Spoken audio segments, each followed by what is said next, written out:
叶宵，你乖乖的出手就擒吧！做梦！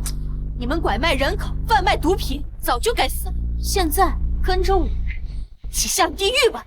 人生本来就是一场游戏，而我将会是最后的赢家。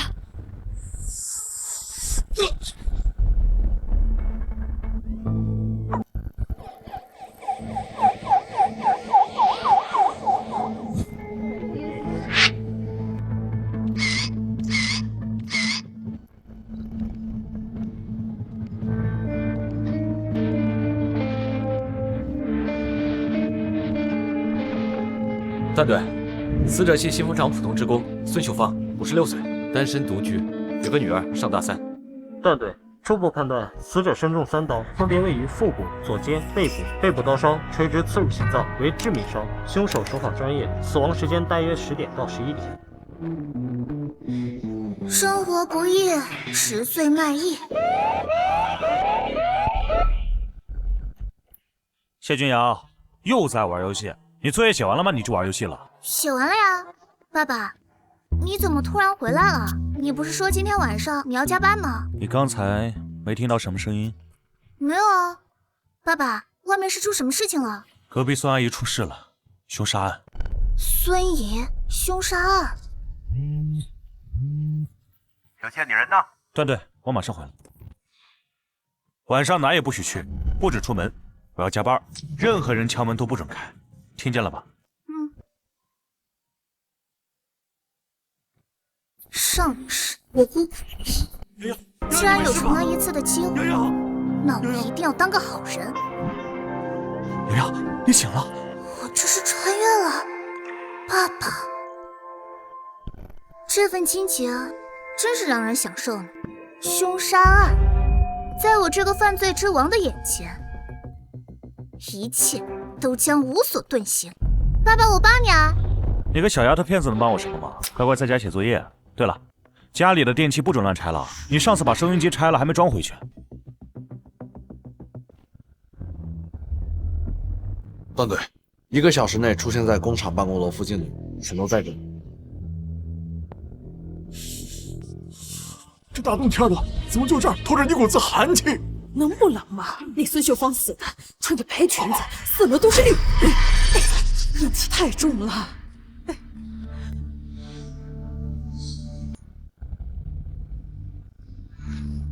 白醋的味道。瑶瑶乖，快转过头去，这不是小孩子该来的地方。叔叔送你回家。赵叔叔，没事的，我就看一眼。真是造孽啊！好好的人怎么遭了这样的祸？可不是嘛！以前我在电视里看过杀人案，也不知哪个遭天杀的。陈大爷，有可能是熟人作案，现在有可能凶手就在我们身边。什么？凶手在身边？哪儿呢？这谁家孩子啊？家长呢？这可不是孩子看热闹的地方，赶紧领回去。瑶瑶乖，叔叔带你回家，免得晚上做噩梦。臭丫头，怎么跑这儿来了？赶紧回去，别在这瞎掺和，刑警办案呢。不好意思啊，段队，这是我家闺女。这还得你家姑娘？可不是嘛。快回去。哎，等等，你们家住这附近啊？是的，段队，这不是我从厂保安调到警署啊，我家就住在附近，家属楼的501。小姑娘，你过来。玉川，你家孩子几岁了？ 10岁上5年级，放寒假在家玩游戏。还有大叔，你能不能不要用这种看小屁孩的眼光看着我，怪别扭的。好，那叔叔问你啊，你有没有发现什么陌生人或者是行迹比较可疑的人啊？没有，我在玩游戏。那你为什么说是熟人作案呢？很明显的啊，大叔，要是陌生人作案，不可能进到厂子里。我们厂子里管得可严了，出入都要登记。段队，一个小孩能知道什么？还熟人作案，也不知道从哪儿学的。老段，你该不真要听一个10岁小孩在这分析案情吧？不听拉倒。刑案中走访调查是基本要素，更何况这能耽误多少时间？别搭理他，你说。首先，凶手没跑远，厂区就1个正门，后门被铁链锁死了，围墙上全是带电的刀子，他不可能出去。其次，那护栏上有新的划痕，还沾着布料纤维，跟孙阿姨身上白裙子的料子一样，说明他是被人推下去的，不是自己不小心摔下来的。段队，情况属实，这不傻子都知道的吗？闭嘴！你接着说。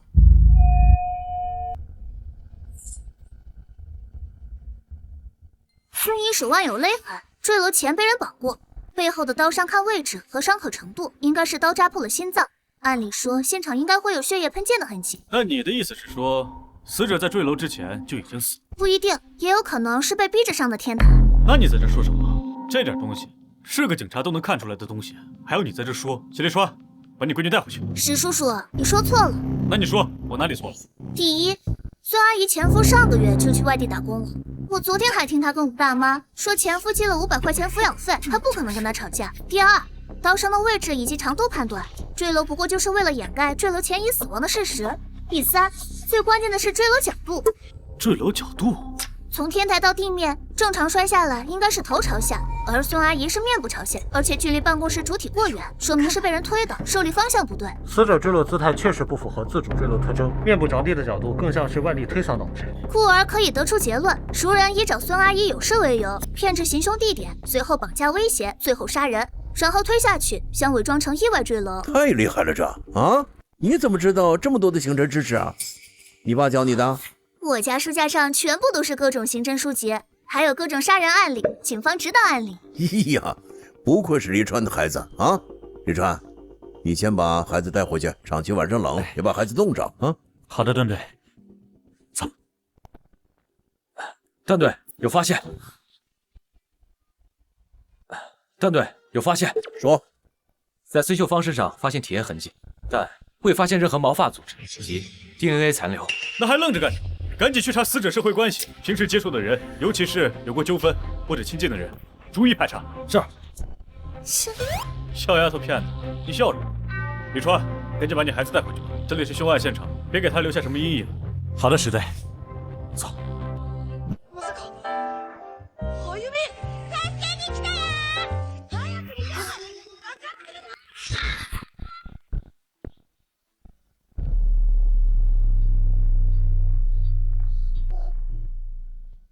哎呀，吃饭了没啊？肚子饿不饿？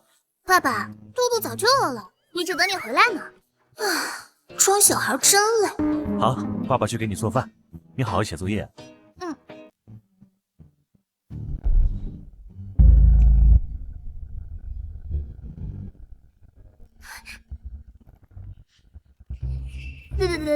谢君瑶，你又偷偷看电视是不是？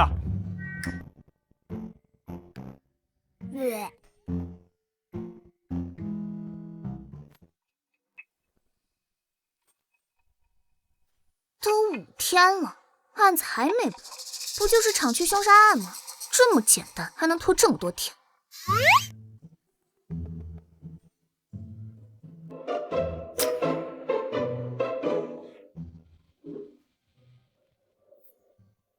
孙秀芳，女，56岁，安城人，大丰厂普通职工，当天上白班，晚上下班后未直接回家，死亡时间初步判定晚上10点23左右，系绑架侵犯后杀人伪装坠楼，现场未找到毛发，无 DNA 残留。走访调查显示，死者性格温和，在厂区和邻里间没什么仇人，排除仇杀的可能。女儿在读大3，离异多年，前夫3年前因醉酒闹事被拘留，至今仍在外地打工，无作案时间。现场未提取到嫌疑人脚印，只有死者自己的脚印在天台边缘，像是自主走到湖岸边。凶手肯定不是第一次作案，现场有处理痕迹，但是太糙了。换成我有无数办法清理现场。陈大爷的笔录，他说晚上10点20左右在这边散步，隐约听到厂区那边传来一声惨叫，他以为是野猫叫。谢君瑶，谁让你动我办案资料的？给我！哎，爸爸，人家不是想帮你破案的吗？你不捣乱就不错了，还破案呢？你以为你看了几集柯南就变神探了？不准动了啊！虽然我不是神探，但我了解罪犯。既然你不相信我，那我就把凶手给你找出来。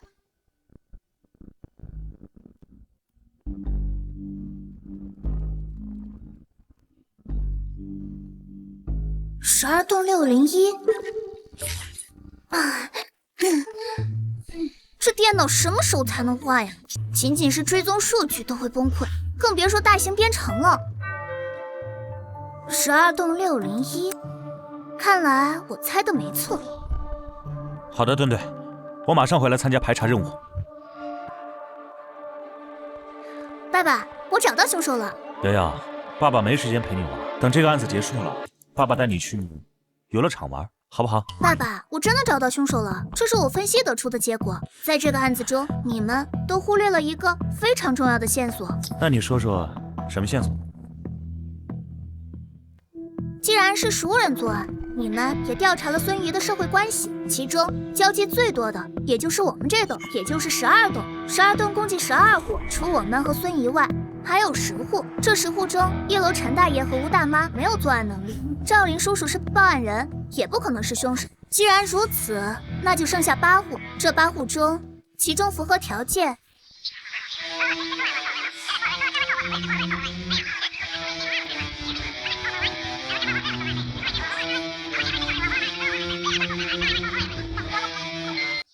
走，跟我回队里。石队、段队，我们先过去。好。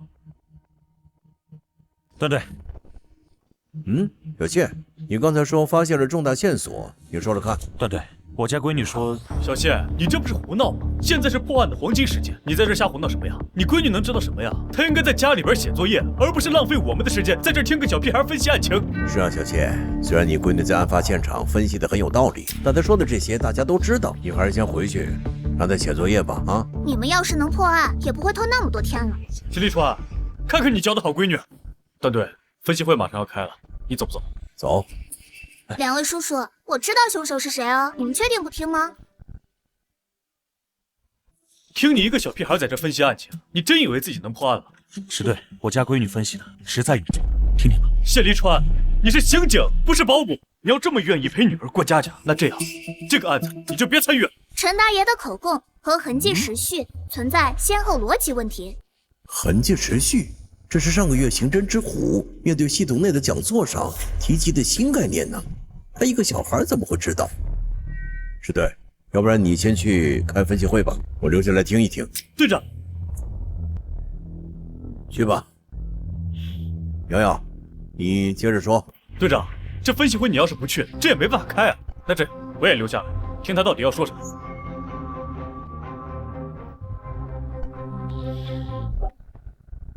你们现在应该已经针对12栋的常住居民进行了排查，但基本上都有不在场证明，或者不具备作案能力。我说的对吧？没错。我先说现场痕迹吧，现场至少有4处误导警方办案的痕迹。4处？你还真是张口就来啊！我们一共才发现了2处，小屁孩就是小屁孩，以为看了几本刑侦书就能当神探了？打断别人说话是很不礼貌的事情，所以在我说的时候，请你闭嘴好吗？瑶瑶，你说。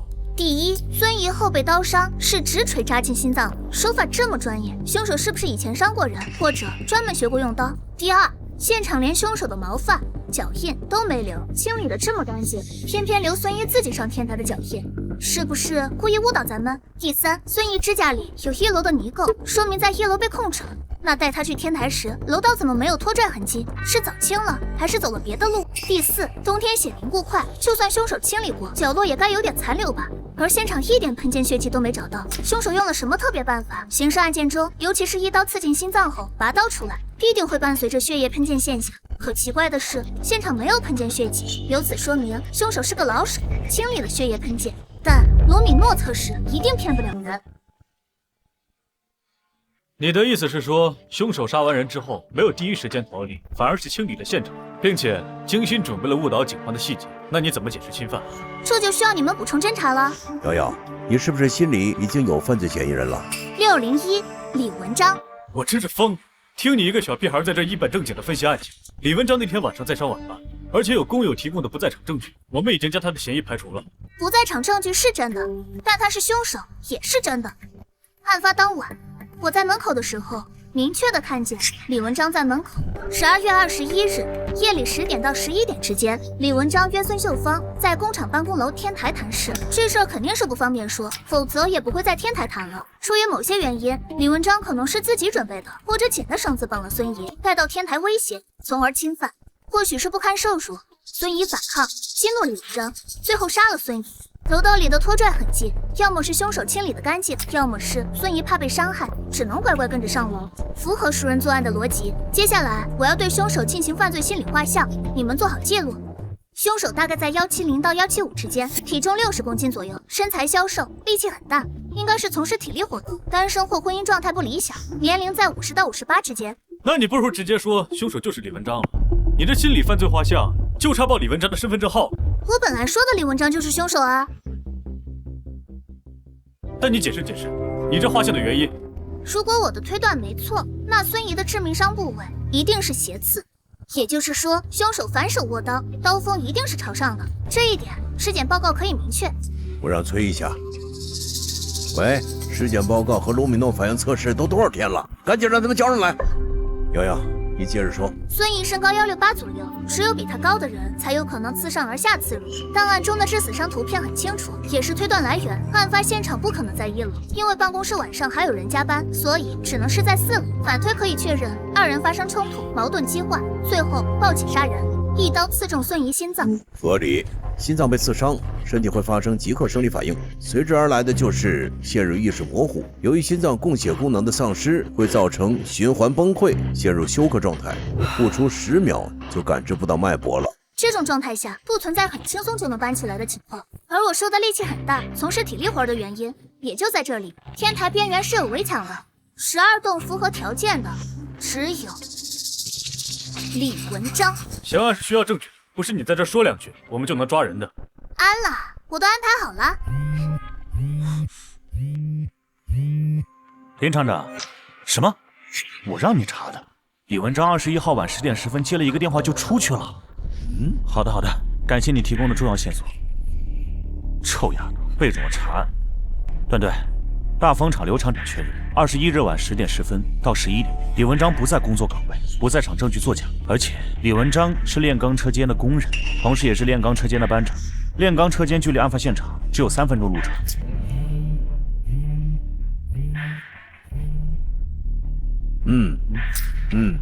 好的。法医那边确认，伤口跟瑶瑶说的一样，而且卢米诺反应测试表明在4楼天台的平台上呈现大量喷溅痕迹。竟然和瑶瑶说的一样。安了，这都只不过是基测而已了。段队，现在可以抓人了吗？可以，抓人。等等，段队，我建议配枪。为什么？李文章可不是普通人，他可是杀人犯，肯定不是。我的意思，李文章的身上还背着其他命案。什么？李文章肯定是有前科的，他身上必定背负命案。单凭对方杀人以后处理现场的手段，就能够看出来，对方的身上或许还有可能不止1条人命。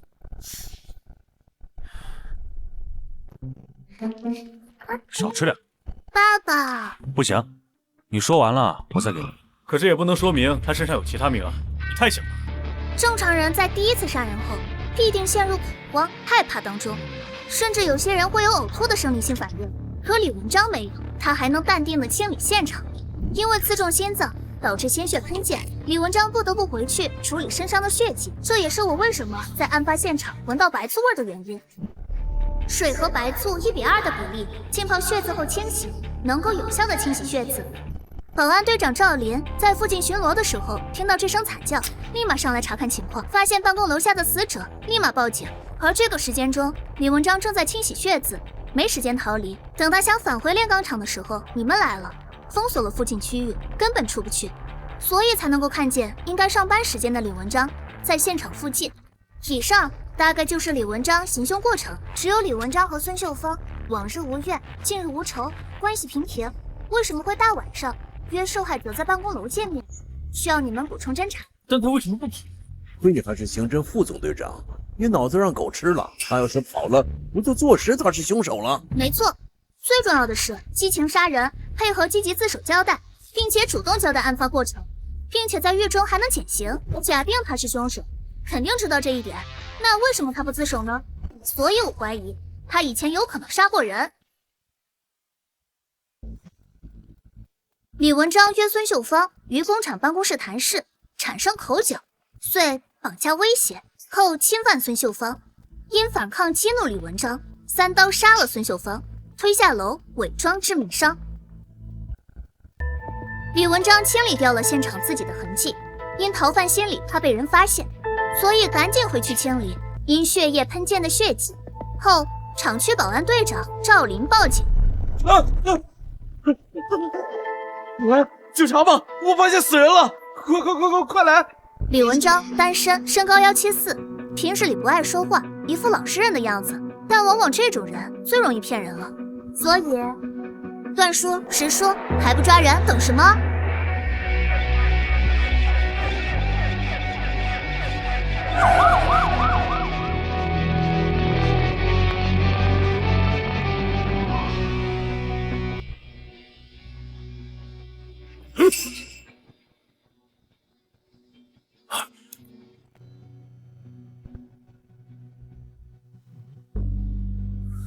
来了，什么事儿？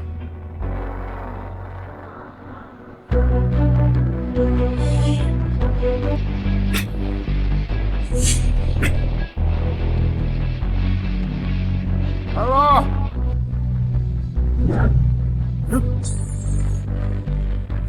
哎，瑶瑶。别跑！站住！别动！老实点！别动！别动！别在时间里影响不好，带走。走！老实点！我犯什么罪了？我犯什么罪了？你们凭什么抓我呀？老实点，李文章。现在我们怀疑你是孙秀芳案的凶手，请乖乖配合我们调查，否则……我杀了孙秀芳？你们是不是搞错了呀？我平时连个鸡我都不敢杀的人，我怎么可能杀人呢？你们肯定是搞错了呀！警官，有没有搞错不是你说了算的。我劝你最好老实交代，别逼我们上审官。李文章，我们对你的行为已经了如指掌了，你现在能做的就是主动交代，争取宽大。跟他有什么说？二队已经去他家里了，只要找到证据。哎，你们没有证据啊！没有证据凭啥抓我？我举报你们！李文章，老实一点，所有的证据都指向你，只要在你家能找到证据，就可以直接定你的罪了。那你要是在我们家没有找到证据呢？我可是有权利起诉你们的。队长，要是找不到证据呢？这都已经5天了，他要是销毁证据，肯定就没了。现在只能等卢米诺反应测试的结果了。李文章，别说是5天，就是5年，只要有痕迹都能查出来。不用想，卢米诺肯定检测不出来了。瑶瑶，你什么意思？卢米诺测试怎么可能检测不出来呢？就算只有1%，也能检测出来啊！的确，卢米诺对陈旧血迹，哪怕是数年也能检测出来。但如果他把染血的衣物和凶器全扔进了炼钢炉里呢？什么？对李文章来说，他处理这些东西实在是太简单了。几千度的高温，一下就能让这些东西消失得无影无踪。什么呀？你们说的什么呀？我一点我都听不明白呀！我想起来了，是不是因为我得罪过你们父女俩，所以你们现在是在这公报私仇的是吧？哦，公报私仇？对呀。那你说说，我们怎么公报私仇了？哎呦喂，这是怎么了？怎么还把人给铐上了？谁知道啊！臭丫头，你当那么近干什么？年纪不大，胆子倒是不小。陈大爷，我爸在呢，没事的。臭丫头，还敢顶嘴！下次不给你做红烧肉吃了。陈大爷，我错了。对呀，大家伙都知道，你平时工作忙，又没个媳妇儿，那都是陈大爷和吴大妈借瑶瑶上下学的。我记起来了，那天我腿不舒服，我去医院检查了，正好文章下班早，我就让文章去接瑶瑶放学去了。对呀，上次我还是开厂里的车去的，半路上就窜出来一个女孩来，我一猛打方向，就撞到了瑶瑶。你们肯定是因为我撞到她这件事情，对我怀恨在心，用我去顶罪，好给你们上面交代是吧？我是一个没有父母、没有媳妇儿的人，瑶瑶是你的女儿，我算个什么呀？我就是个外来人罢了，是不是？小谢呀，就算你们有压力，你们也不能冤枉好人呀！是啊，小希，李文章多老实的一个人啊，小孙怎么可能是他杀的呢？是，你们肯定是搞错了。老子给我闭上！再胡说八道，小心我收拾你！哎，警察大人啦！警察大人啦！有没有人管一管呀？哎呦，哎呦，能打人的！警察大人啦！有没有人管一管？警察大人啦！有没有人管一管？天伯，还想不丢人？队长，明明是这个家伙颠倒黑白，我能不知道吗？现在就等从他家搜出什么线索再说。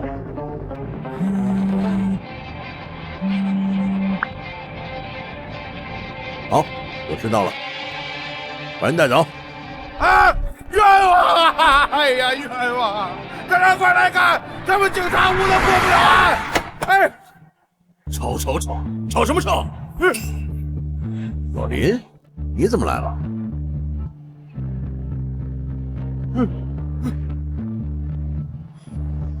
孙秀芳案的嫌疑人准备带回警局审讯。你们没有证据，凭啥拿我顶罪呢？哎，老段，你们没有证据抓人，你知不知道这是违反程序的？还有一些证据正在搜集。这位警官，他们没有证据，凭啥抓我呢？我可是厂里蝉联8年的优秀职工啊！李叔，你就认吧，现在认了，还能争取宽大处理。哪来的小屁孩？滚回去！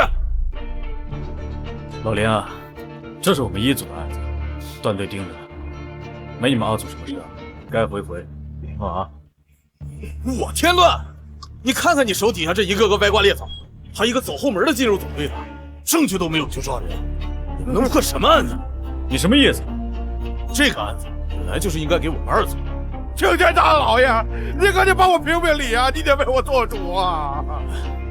没有证据就敢乱抓人，你这传出去像什么话？这没你的事，先回吧。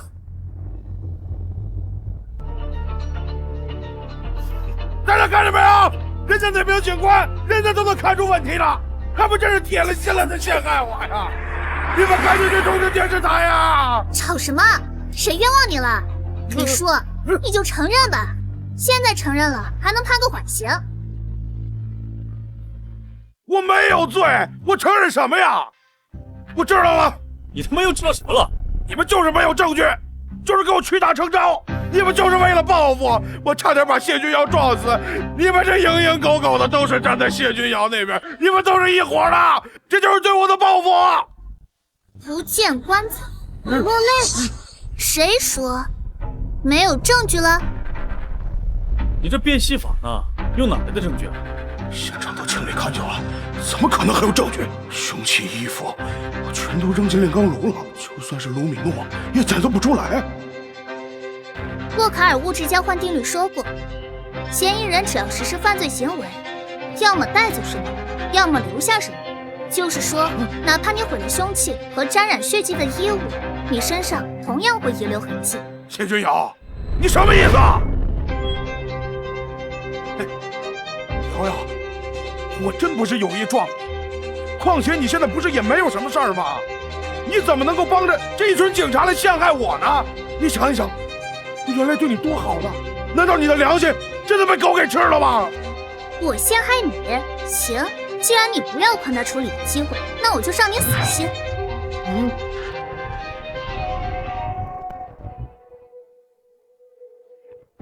物质交换是存在客观事实当中的，只要犯罪必定留痕。世界上从来没有完美犯罪，只不过是存在于每一个凶手的臆想当中。你什么意思啊？从你说出48小时的扣留时间开始，你就已经露怯了。这虽然不是每个人都知道的，但绝对不是一个普通且为了生活奔波的普通人应该知道的。的确，你处理了凶器和染血的衣物，但是有个地方，这5天的时间你是洗不干净的。什么？你这张脸。你到底什么意思啊？你一刀扎进孙怡背后，刺穿心脏，经尸检报告鉴定，胸口垂直刺过心脏，一刀毙命，切口平整，无2次伤害。这证明你有经验，知道从什么位置下刀，能够在最短时间内造成死亡。换言之，你的手中还有命案，并且是同样的位置，同样的手法。你胡说！我没有杀人！在你逃亡后，你学习法律知识，所以你清楚在人群中怎么做才不会引人注意。这也是你这么多年潜逃多年没被抓的主要原因所在。孙怡案中，你完全可以以感情为由编个幌子，因遭感情不和，从而冲动杀人。激情犯罪后，自首可从轻或减轻处罚。你这个案子中，大概率判决15年，服刑期间表现良好，还可以减少刑期。而你没有主动自首，这代表着你还在害怕更深的东西被警方挖出来，比如你曾经杀过人。另外，你家里一定有治疗睡眠障碍的药。我没有，你胡说！我没有杀人，我没有杀人。为了让你心安，所以自首了。让法医过来一趟，再看看李文章家有没有治疗失眠障碍的药。是队长。法医到抓捕现场。瑶瑶，你怎么知道他家里有治疗睡眠障碍的药啊？我说过，杀人凶手的手法极为专业，这种东西就是人为习惯。就比如手机放在桌子上，你用左手还是右手拿，是一个道理。其次，凶手还有其他的命案在身，并且邻居们也都知道李文章有严重的睡眠障碍功能，并且怕黑。案发时间在10点，工厂办公楼周围没有什么人，且楼道是在外面。那为什么李文章要在漆黑的晚上一个人出现在工厂办公楼附近呢？一个怕黑的人，却异常的出现在没有一点灯光的废弃厂区，这是为什么呢？所以结论只有一个，所以他就是凶手。一个多年前犯案潜逃的凶手有睡眠障碍，不难推断出这应该是第一次杀人的场面，在他的心中是梦魇，所以不敢闭眼，怕黑。而他的行动也解释了这一点。他自从进厂后一直都是夜班，持续了8年。段队，哪需要做卢米诺测试？脸上、脖子上。段队，嫌疑人家里发现氨基丁酸，这是抗失眠的药物。还真有药。瑶瑶，你是怎么想到在他身上做卢米诺的？我说过，因为他的下刀位置，刀口在身体，呈现斜下刺伤位，那他一定是自上而下刺，并且是反手拿刀。在拔刀之后，一定会造成鲜血喷溅的情况，所以你的脸上、脖子一定会残留血液。你胡说什么？我胡说？那我再帮你回忆一下，12月21日晚10点半，你在警戒线外和邻居们看着案发现场，而这个时候你已经洗过澡了，你身上有白醋的味道，这代表着你是用白醋清洗你身上的血迹。而这里有个化学知识，白醋中含有醋酸，会软化并分解蛋白质和血液中的血红素，会和卢米诺中的过氧化氢在碱性条件下发生催化反应，产生蓝绿色的荧光。皮肤表面并不平整，血迹可能残留于毛孔或角质层缝隙中，所以不可能清洗掉。再结合当时的血液喷溅情况，他的身上一定会有血迹残留，哪怕是白醋清洗过，也能检测出来。污蔑！污蔑！你们在诬陷我！你别动啊！你这边别动啊！你过年的猪喊呢？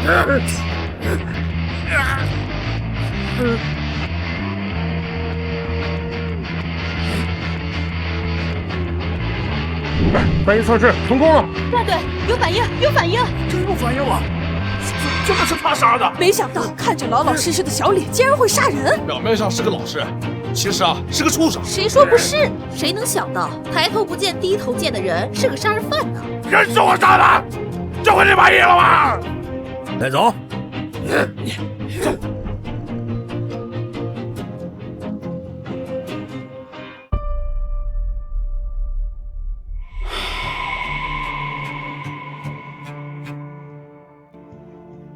一开始我没有想杀他，是他自己找死的。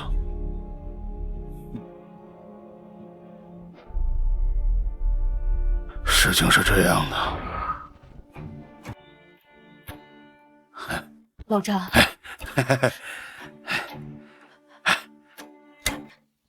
哎，先等等，我今天来是想问你借点钱。啊？干啥？我闺女在学校里面出了点事。时间21号，6天左右。孙秀芳为什么偏偏找你借钱？我们两个3个月之前就好上了呀。你为什么杀他？我怀疑他和别人好上了。不对，那女人在外面就是和别人好上了。你怎么确定？照人说的，他从别人车上下来，是一辆宝马车。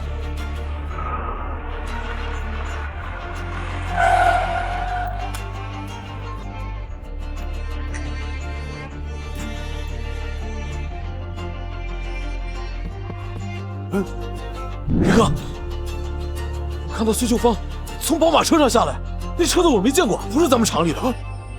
你亲眼见到了？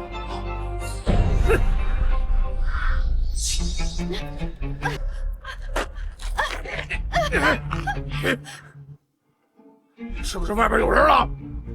我不知道你在说什么。问你在外面是不是有野男人了？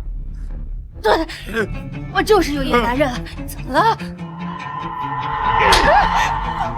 你这个婊子！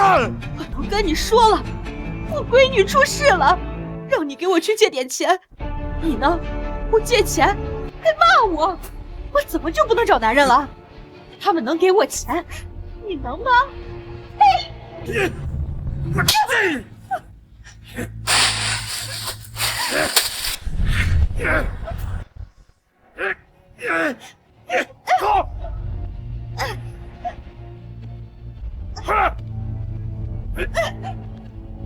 走！找男人是吧？我不想看见你，快把我松开，要不然报警了！嘿，请我。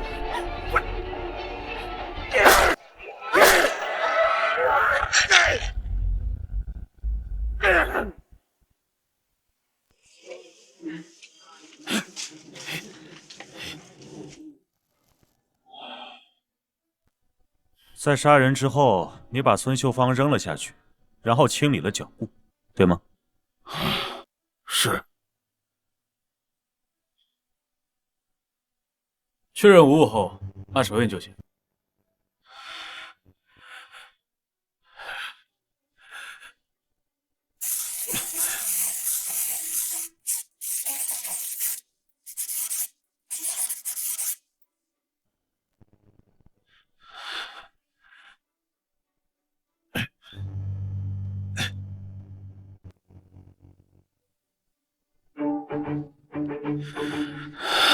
结束了，都结束了。结束了？你想的太天真了。说说你以前的案子，杀过谁，在哪杀的，全都交代清楚。孙秀芳案交代完了，你还有什么要交代的吗？没有了，我都已经交代了。你赶紧提起诉讼吧，你们办案的不都是有成本的吗？你对警署的流程还挺熟悉的。瑶瑶那小丫头有一句话说的对，我是看过不少关于法律的书。李文章，我们怀疑你以前杀过人，你最好老实交代，坦白从宽，抗拒从严。你们怀疑我以前杀过人？那小丫头说我以前杀过人，你们就信呐？啊，太天真了吧！有本事你们就去查呀，你们查出来我就认了。孙秀芳是我杀的，我都已经认了。至于其他的，你们查出来，我就认了。啊！李文章，虽然你是冲动杀人，但是死期是逃不了的。你现在耍无赖有什么用？对呀，我都要死了，我还怕什么呀？案子不都已经破了？你们还在这折腾什么呀？查出来又如何呀？左右不就一个死吗？不会吧？不会吧？你们怀疑我以前杀过人？我以前就杀过人呀！你们可以去查呀。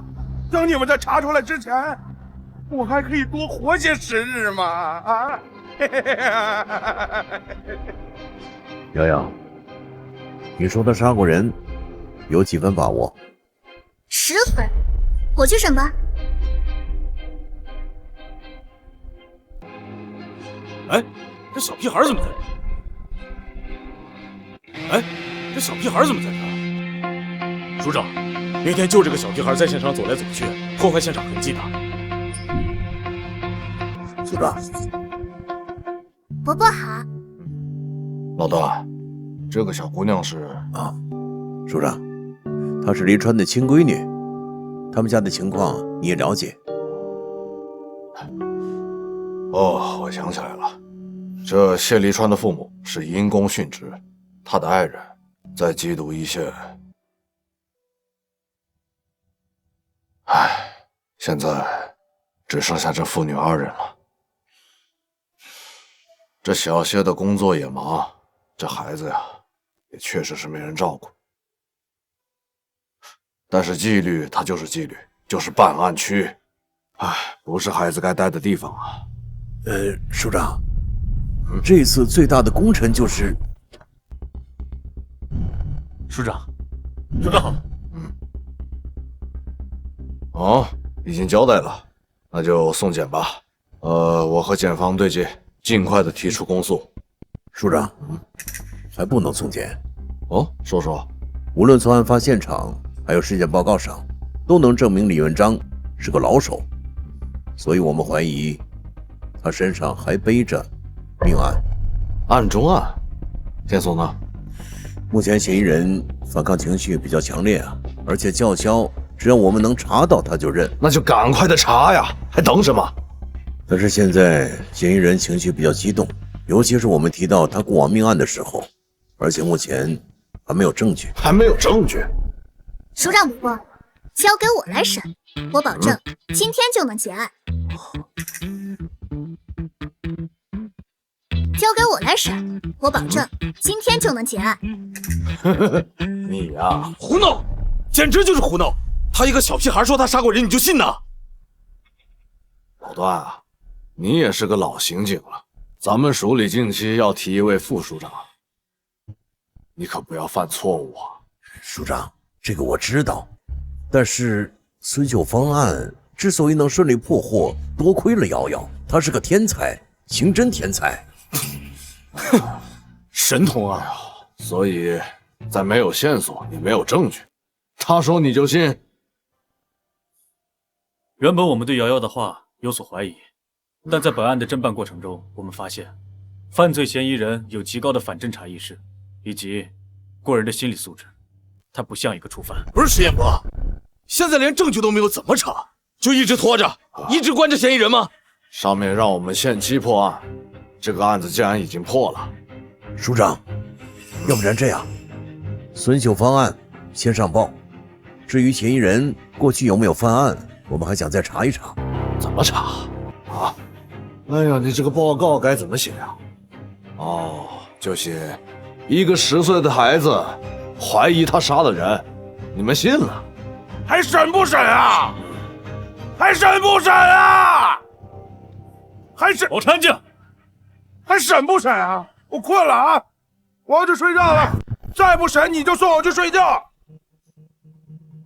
这么多人呢，是商量要怎么对我刑讯逼供是吧？我都被判死的人了，我还怕你们这呢？你们是不是查不出来我杀了谁？你们就是这么一直看着我呀？啊！5天你们能查出来我杀了谁吗？老段，我再给你5天的时间，尽快的查出他都杀过谁。是，李署长，我觉得这是犯罪嫌疑人故意在拖延时间，故意这么说的。5天，给你们5年，你们能查出来老子杀过谁吗？5分钟，给我5分钟，我保证让他交代。不是小屁孩，你捣什么乱啊？谢立川，你管管你女儿。林署长，你就允许一个小屁孩在这胡闹吗？就他能破案呢？你能破案？那也就是说，谢立川，你让你的闺女看过卷宗吗？你的眼中还有没有纪律啊？署长，我能破案，要是破不了案，你完全可以处分我爸爸。嘿，臭丫头，有你这么坑爹的吗？署长，请您再给我家闺女一点时间，如果不能破案，我可以接受处分。署长，苗瑶真是个刑侦天才，请您相信我们的判断。你快批评他吧！几十岁的人了，靠一个小姑娘破案，简直是胡搞乱搞。行了，这5分钟我还是可以耽误得起的。既然一个说相信他，一个说他是刑侦的天才，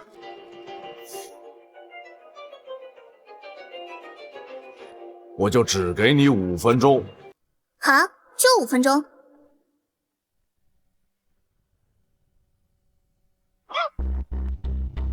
瑶瑶，李叔平时对你还不错吧？可是你现在帮着他们来审我，李叔我呀，现在心里可难受了。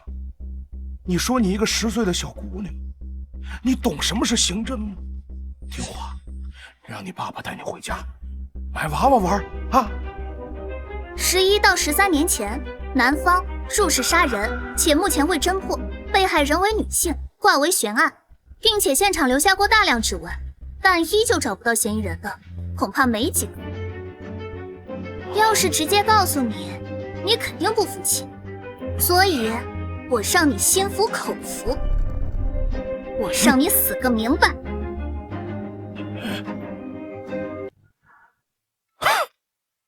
人不大，口气倒不小，那我倒要看看你怎么审我。在杀害孙秀芳后，你伪造现场，清理现场痕迹，让警方误判，而你利用这个时间差，回到炼钢厂车间处理染血的衣物和凶器。可你返回的途中，警方已经抵达了现场，而你被迫留在原地询问。我说的对吧？这都是我主动交代的，你有本事你说说我没有交代过的。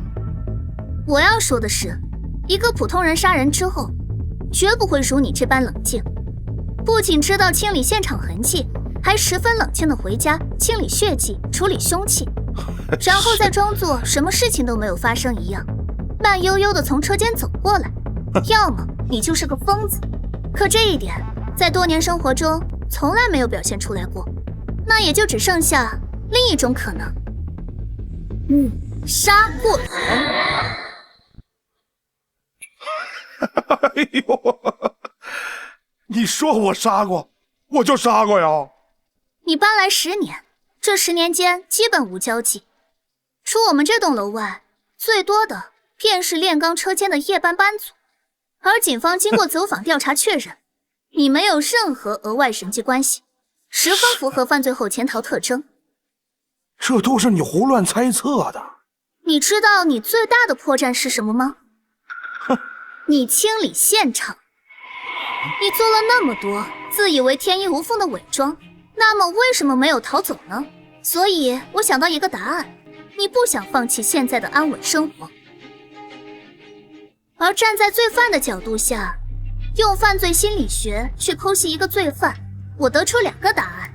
第一，直接逃走太明显，若是在孙秀芳死后逃走，那就摆明了你是凶手。第二，你不想破坏自己如今安定的生活，所以还会第2次抵达凶案现场。根据你的第1次笔录，你是南方人，安省人，父母双亡，10几岁便远走他乡，来到雪城，辗转多地打工，10年前定居玉雪城，机缘巧合进入厂子，很少社交，未婚未育。其他邻居的笔录里，关于你的部分也提到了你性格内向，沉默寡言，甚至可以说是孤僻。如此能说会道，你真的孤僻吗？逃了10多年，伪装的辛苦。逃了10多年，伪装的辛苦。你自述没有任何亲人朋友，也就没有人能证明你的过去。本市定居10年来，你拒绝社交，跟谁都不熟，反侦查意识不是与生俱来的。你毕竟看过大量相关书籍，可能连你自己都没有意识到你身上的味道有多难闻。什么味道？逃犯的味道。因为你有过杀人后潜藏的成功经验，你自认为这一次做的比10年前更加完美，警方更不可能抓到你，所以你异常的从容淡定。可也恰恰是这种从容淡定，成为了你最大的破绽之一。单一条件下说明不了什么，但所有的条件都在你身上，那就只能说明你的过往情况有极大的问题。这10年，你没有一天不是活在焦虑当中，甚至你每天只能依靠药物进行深度睡眠。你害怕交际，你害怕别人了解，闲着的时间你只能看刑侦方面的书籍来慰藉自己。你在害怕，你在恐惧，你还害怕别人发现你的过往，你害怕别人知道你曾经杀过人。为此，你58岁了不敢找老婆，因为你害怕事情败露。所以以上种种只能证明你杀过人。杀过？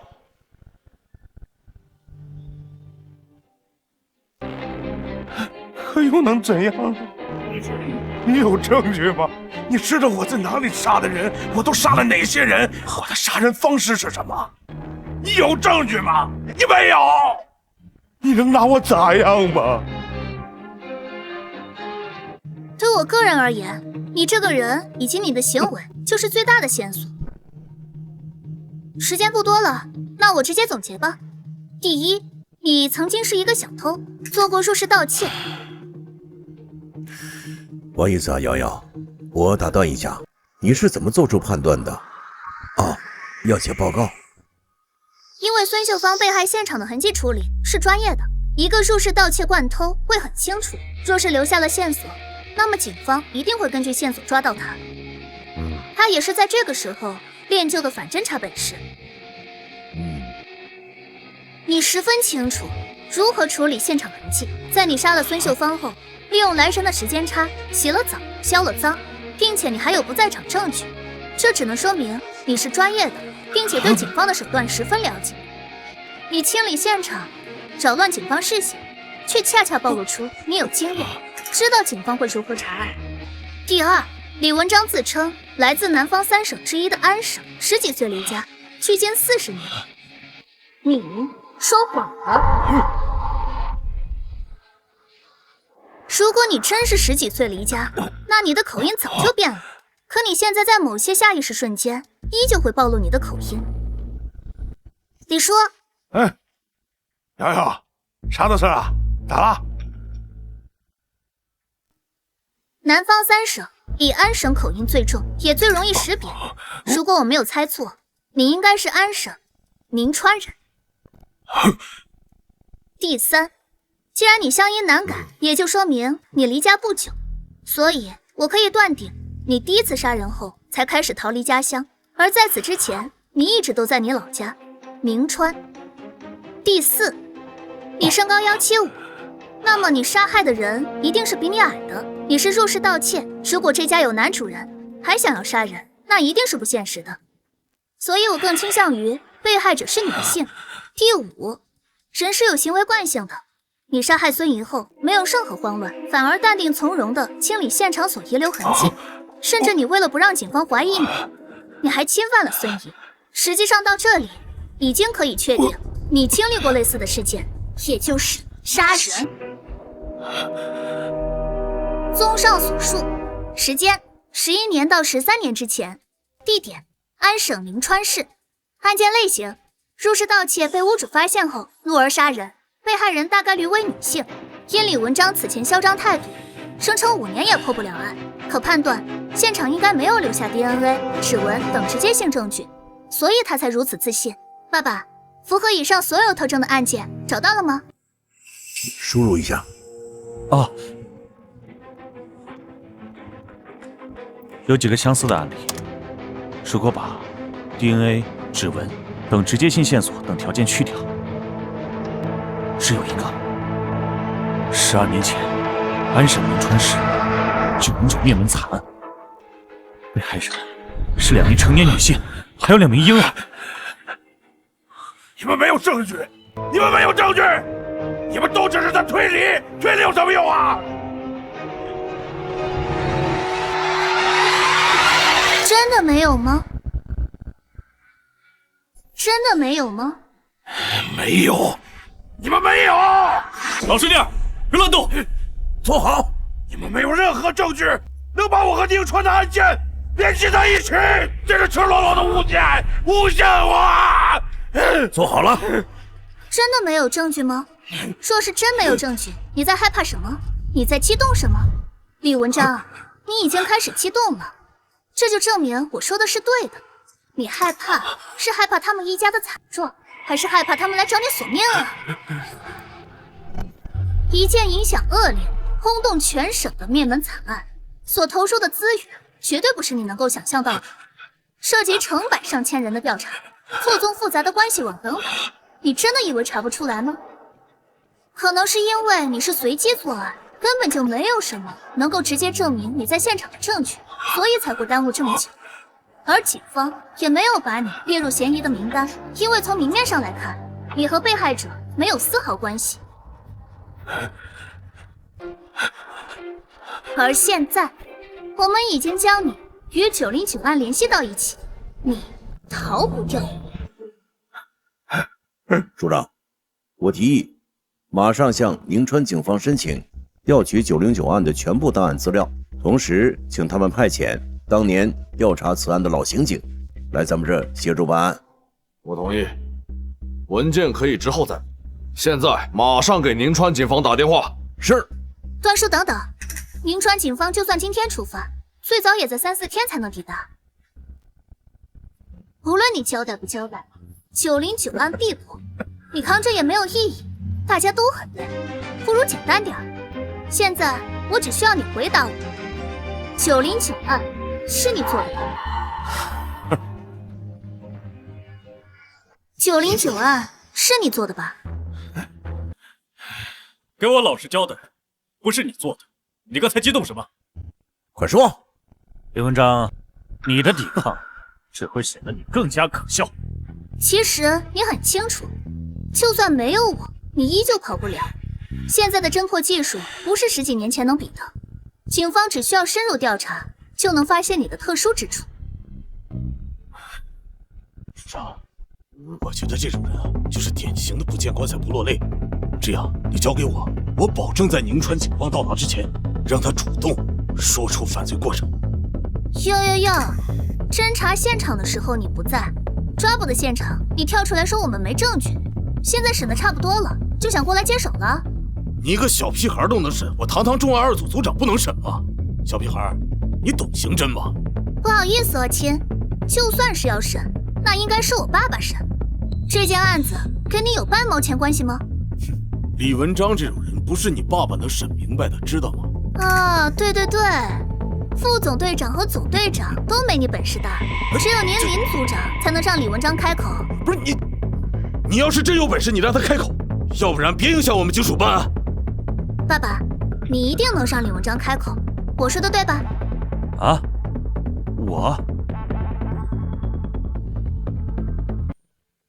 啊，我？要是说出去，这个案子是一个10岁小孩破的，警署就真没面子了，所以功劳肯定就会给爸爸的。希望爸爸努力一点。李文章，坦白从宽，抗拒从严，你以为你能逃脱法律的制裁吗？现在是给你主动交代犯罪事实的机会。你们不是刑警吗？你们可以去查呀！你简直冥顽不灵。李文章，你老实交代你杀害孙秀芳的过程，我可以告诉你想知道的一切。说实话，我挺想让你知道的，痛快点。你交代了，我给你看关于孙怡的档案。你说了算吗？我没意见。谢谢伯伯。现在我问你最后一遍，12年前发生在宁川的909灭门惨案，是你做的吗？那是那个案子，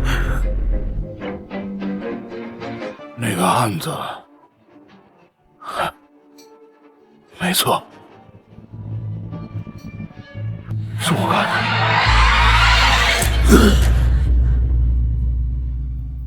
909灭门惨案，一个老太太，一个29岁的女人，2个可能还不到1岁的孩子，是我，都是我杀的。现在到你了，告诉我，孙秀芳到底有没有绿老大？你知道我为什么想让你知道吗？什么？我想让你知道你有多该死！什么呀？孙秀芳当天去找你借钱，那是因为她女儿在学校出事了，大出血需要手术，而那辆宝马车是他们家的一个亲戚的。而就在当天晚上7点10分左右，医院来了电话，孙姨闺女大出血，死在了手术台上。所以这也是为什么孙姨和你发生冲突的矛盾所在。如果孙姨在问你借钱的时候，你借给孙姨钱，孙姨的女儿就不会死，因为你，孙姨的女儿错过了最佳抢救时间。孙秀芳没有你所认为的其他男人。你更不知道的是，孙姨在上来找你之前，想尽了一切的办法，可始终是有缺口的，所以才来找了你。她知道你这10年生活低调，有积蓄的，她也不怕你不借给她钱，所以她联系了保险公司，把最终受益人改成了你的名字，可你却杀了她。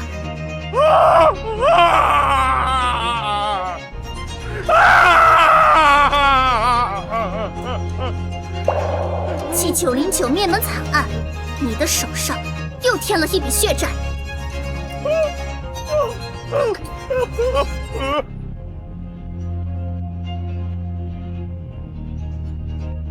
孙姨保险的更改文件和通信记录，以及女儿的死亡记录。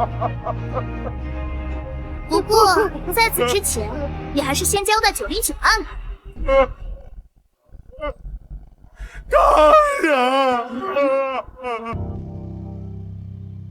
你们杀了我吧！你们杀了我！罪大恶极，我罪不容诛，你们杀了我呀！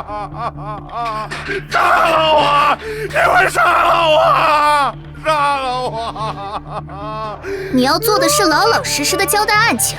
判你枪决的是法院，不是警署，神经病！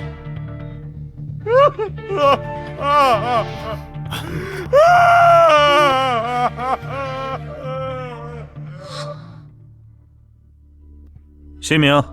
李文章。多少岁？48。家住哪？瑶瑶。谢君阳。杜文杰。杜伯伯好。好，嘿嘿嘿，你可真是一个刑侦的小天才。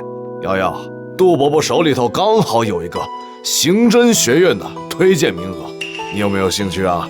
杜伯伯说笑了，哪有什么天才，只是我这个年纪承受了我不该承受的。哎呦，嘿嘿，这样还真有趣啊！你说的也对，你才10岁啊，也不符合他们招录的条件。不过瑶瑶，这个案子你的存在必须要放在你爸爸的身上，包括报道，你有什么意见吗？我没意见，就是杜伯伯，那有奖金吗？我想换个电脑。那肯定是有的，你破获了2个案子，不过孙秀芳案肯定是没有了，因为你的功劳都放在你爸爸身上了。但是909案应该还有个几万块，毕竟它是一个悬案。署长，这个案子也不是他谢离川破的呀。再说这个谢离川也是走后门才调过来的，能力不足啊，署长。有病就去医院躺着，在这学人家当什么长舌妇？小屁孩，你骂谁呢？谁当长舌妇，我骂谁？不是，谁是长舌妇？还有，你才有病！你看看你，双眼无神，嘴唇发黑，脖子肿大，这都是典型有病的表现，还病得不轻。你这心脏、肝肾都有问题。你这心脏、肝肾都有问题。我说你这孩子到底有没有教养啊？你爸爸平时在家就这么教你的？果真缺乏管教。张口闭口就阴阳怪气，你阴阳怪气谁呢？自己没本事没能力，就妒贤嫉能，一大把年纪了，还在这里当长舌妇，到底谁没教养？我爸今年30岁，6年前特招进入警署，2年基层，2年特警，蝉联4届警界格斗冠军，3次射击冠军。你呢？你拿过省级荣誉吗？4年前震惊雪城的街头受恐案是我爸爸不畏生死和匪徒对射3枪，若不是有防弹衣，我爸现在或许都变成了照片。4年前爆炸案，我爸爸差点被炸弹炸成碎片。3年前豪门绑架案，雨夜车辆追逐战，我爸开着车追上去。林组长那时候又在哪里？我妈妈连环杀人案中被抹了脖子，死之前保留了犯人 DNA， 这才破案。的确，我爸爸是受到了照顾，可你林大组长扪心自问，自己能做到这个份上吗？我爸爸真的走了后门，还是警署中有人妒贤嫉能？我大舅舅北陵省警厅副总监，想让我爸过去，待遇不比你们这里差，可为什么没去？你林大组长能告诉我吗？那我告诉你，因为这是我们一家人守护的城市，因为我们一家人都把命留在了这座城市，因为我爸爸要留在这里，继续守护这里。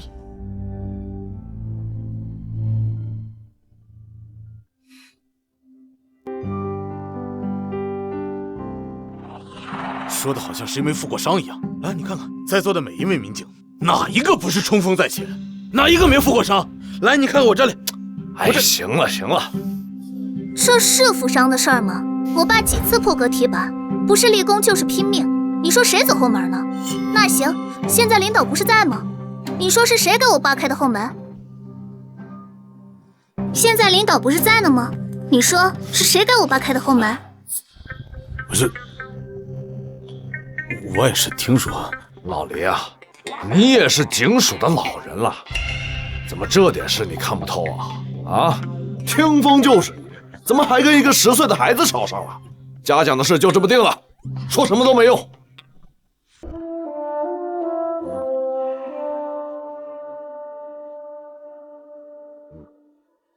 小谢辛苦了，追凶极恶，行警使命，不辛苦。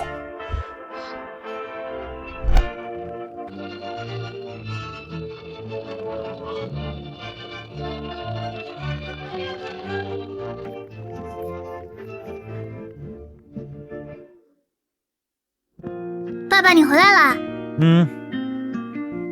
这才刚刚破了案子，你才休息了1天，又开始忙起来。还不是因为你牵扯出来的909大案，现在案子破了，全国上下都开始清理积案，所有的人都在加班。爸爸去睡会儿，一会儿出来给你做饭，好不好？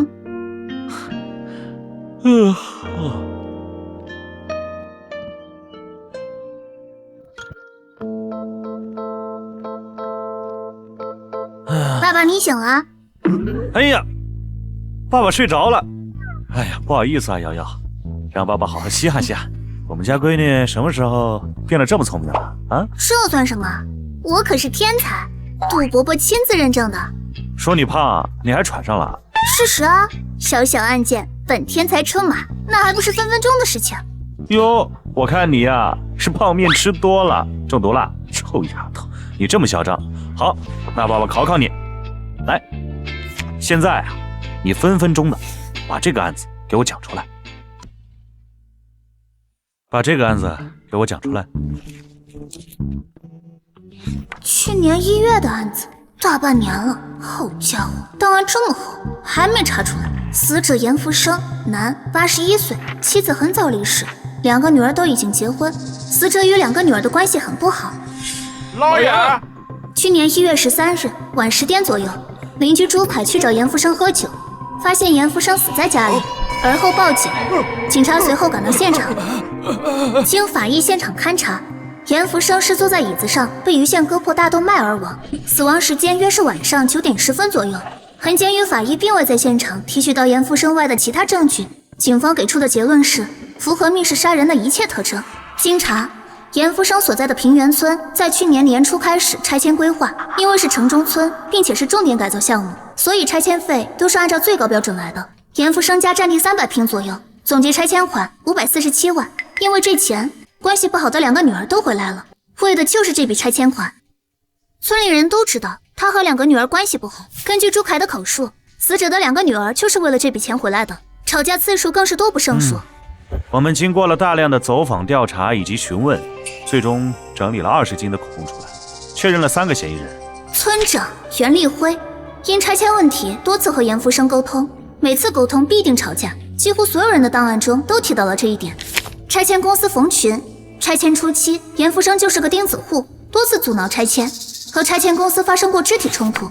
邻村周丽娟，严福生去年上半年新找的老伴，拆迁规划出来之后，多次找到严福生索要钱财，不排除为财害人。严福生死之后，周丽娟想要独吞这笔钱财，用作于儿子的彩礼、婚房等用途。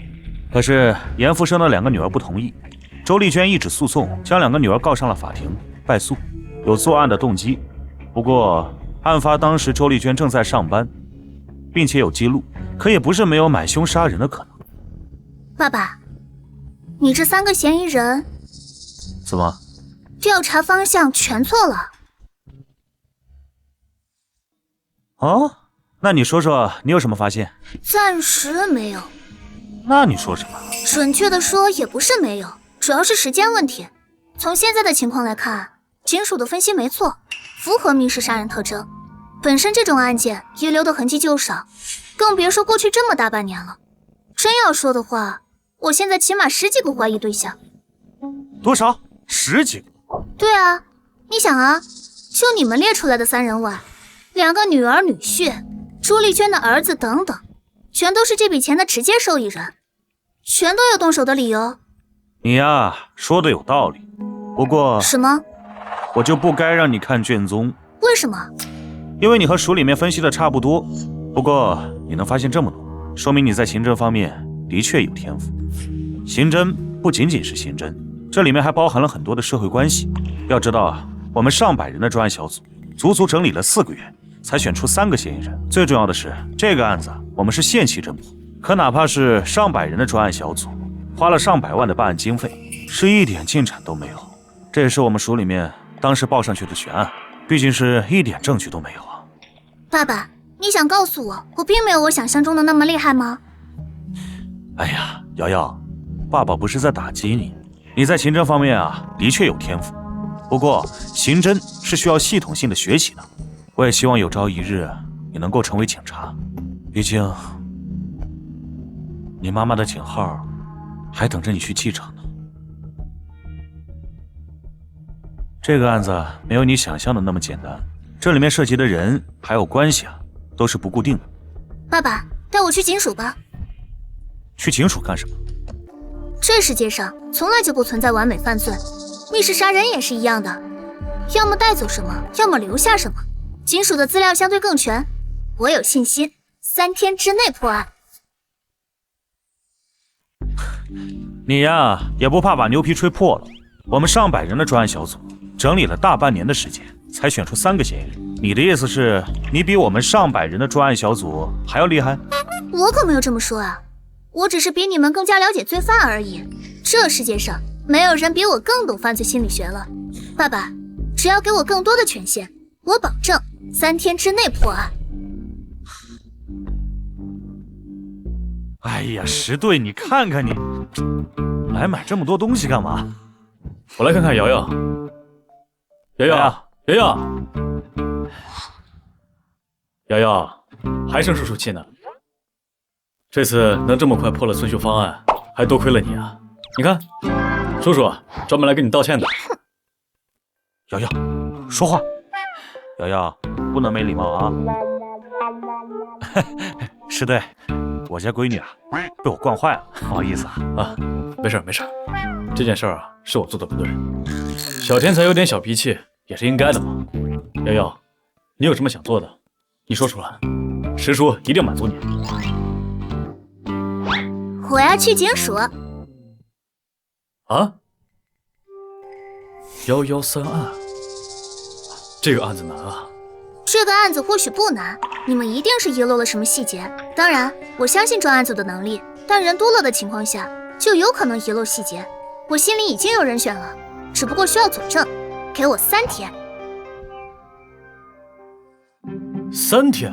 没错，这个案子100%是因钱杀人，抛开表现看本质，实际上符合作案的人也只有仅仅那么几个人。好，现在就去队里。哎，石队，这不太好吧？我一个副总队长，这个权限还是有的。哎呀，这违反纪律的。怕什么？出了事儿我扛着。实属有魄力。可叫我输了，臭丫头。啊，石队。瑶瑶，这是113案的所有档案，你还需要什么？严福生的具体家庭情况，包括2个女儿女婿的详细资料，以及严福生死后这笔拆迁款都落在了谁的手里。一般情况下，直接受益人大概率就是凶手，当然也不排除其他情况。石叔。可是严福生2个女儿女婿的所有档案都在这里，不够全面，我需要各自详细的家庭信息，最重要的是财务状况。行，小陈、小张，你们出一下侦查任务。好嘞。严福生的2个女儿女婿，瑶瑶，你有什么打算？瑶瑶，你有什么发现？等有了结果再说吧，也可能是我猜错了。猜错了？你现在可是顶着你爹的帽子干活，你要猜错了，咱俩就得喝西北风去。哎呀，爸爸，你都不相信你亲闺女了？正是因为你是我亲闺女，我才不敢相信。赶紧干活吧。这30倍快捷，就算警署里的专家也不敢4个一起看。这能看得过来吗？小问题。这平原村是城中村，汇集着外地来本市的务工人口，加上本市人口。据去年人口统计，单单一个平原村人口就超过6万。这6万人口，仅靠4个摄像头，能看得清楚谁是谁吗？道理是这样的，没错，但实际上不重要。2号监控正好能够看到严福生家单元门口，只需要盯着这里，在案发前后3天，进去但没有出来的人，基本上就可以锁定凶手了。我的意思是，这么快，你能看得清楚吗？我不是质疑你的意思啊。我们曾经也请过号称警界鹰眼的专家，可是他也没在监控上发现任何线索。我找到了，这上面也没有我们要找的人啊。瑶瑶，这监控是案发第3天，这么多人，这么模糊。瑶瑶，你看到什么了？你不会啥也没看到，说这些话来忽悠我们吧？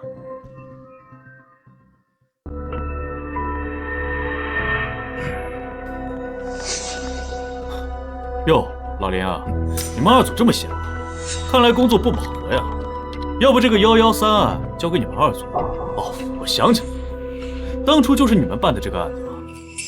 我们2组破不了的案子，你还指望一个小屁孩啊？1组这么多人，让一个小屁孩指挥来指挥去，还真以为我们警署没人了，让一个小屁孩破案吗？你什么意思？什么叫警署没人了？你不是人吗？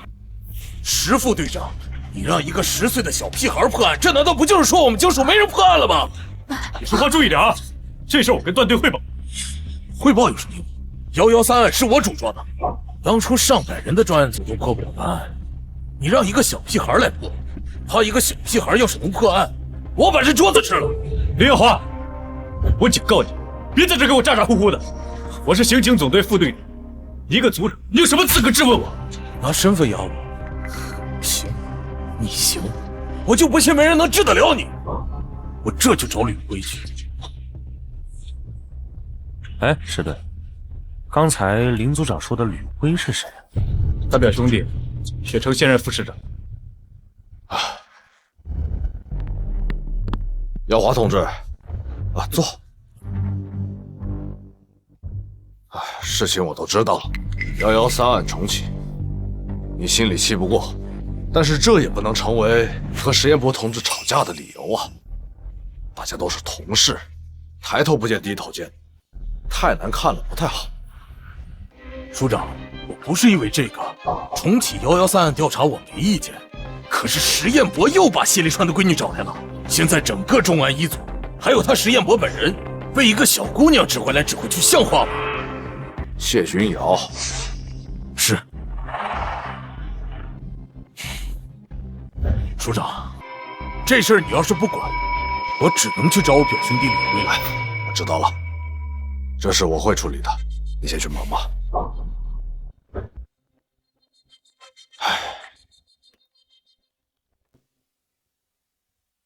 我的分析已经足够完善了，可以确定他就是凶手。在作案前的准备工作和为数不多的证据，能够构成证据闭环。只不过还有些东西需要补充侦查。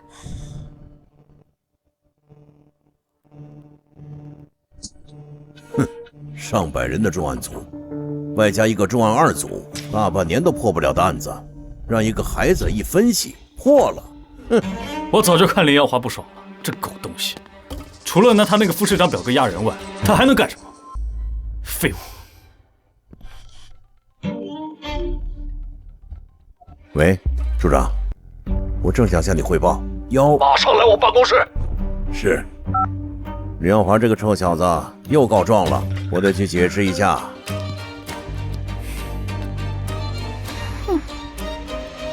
胡闹！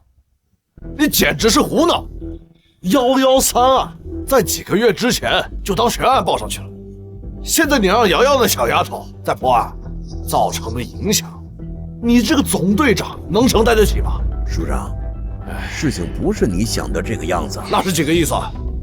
几天之前我就告诉你了，马副署长马上就要退了，你非要在这个节骨眼上给我找事儿啊！署长，可是瑶瑶她已经什么已经？啊！你一个堂堂刑警的总队长，竟然被一个10岁的孩子在那瞎扯！啊！你这个副署长，你还想不想当啊？我明白，署长，可是现在这个案子有破的机会。破案？哪有你想的那么简单呢？113密室案，费了多少警力，浪费了多少资源，结果呢？孙秀芳案，这个丫头是占尽了天时地利人和，这才把这个案子给破。对，她是个天才。但你让我把这个案子给上面怎么报啊？哦，就说我们警署都是一群废物，都比不过一个10岁的孩子。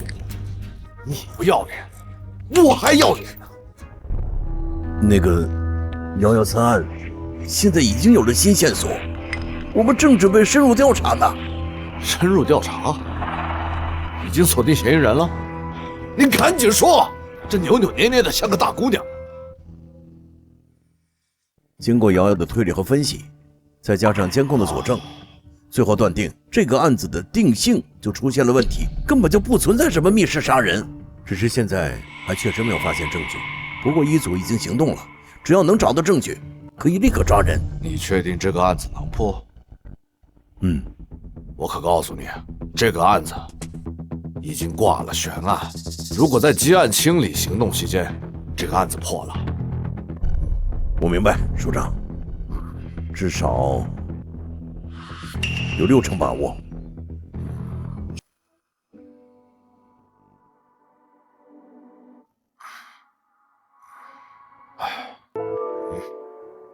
小段，你可想好了？接了这份文件，就意味着你拿你的仕途在赌，赌不赌？你自己看着办。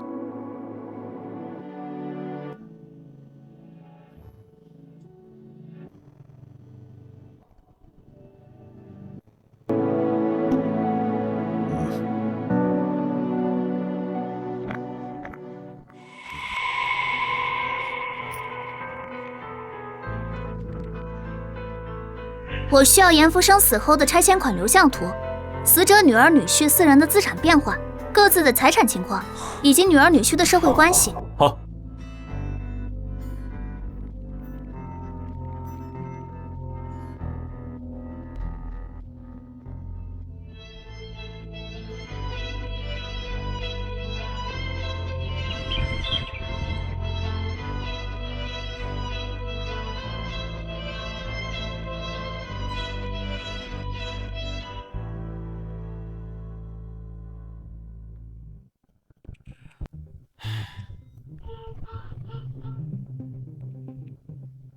抓人吧。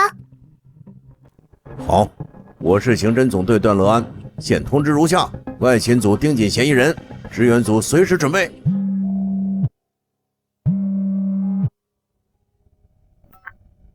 署长，林耀华向吕副市长报告了这件事，吕副市长震怒，正在前往警署的路上。可是现在我们没什么可是的，准备向组织上交代情况吧。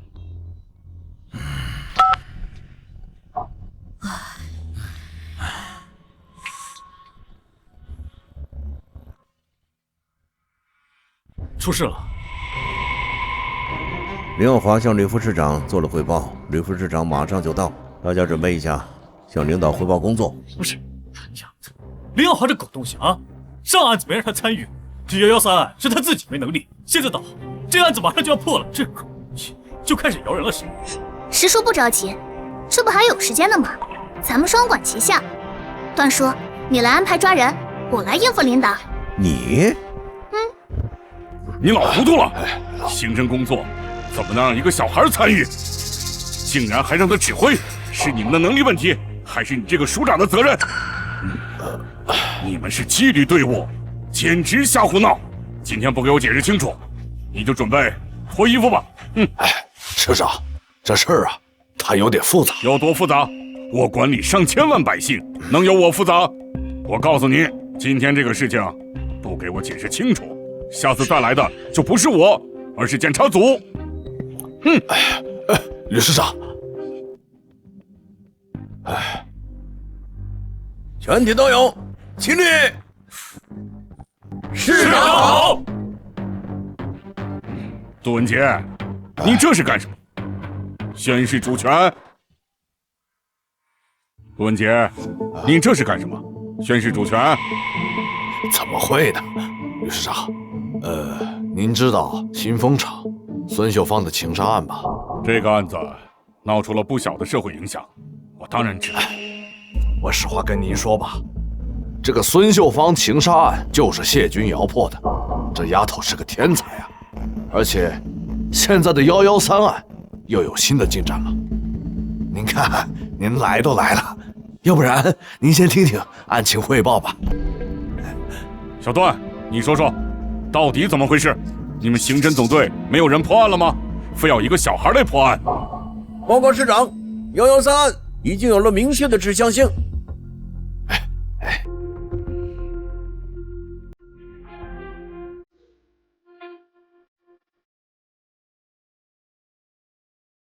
就这小孩，还吃？各位叔叔好，我是谢君瑶，接下来就由我告诉你们113案进度以及案发过程。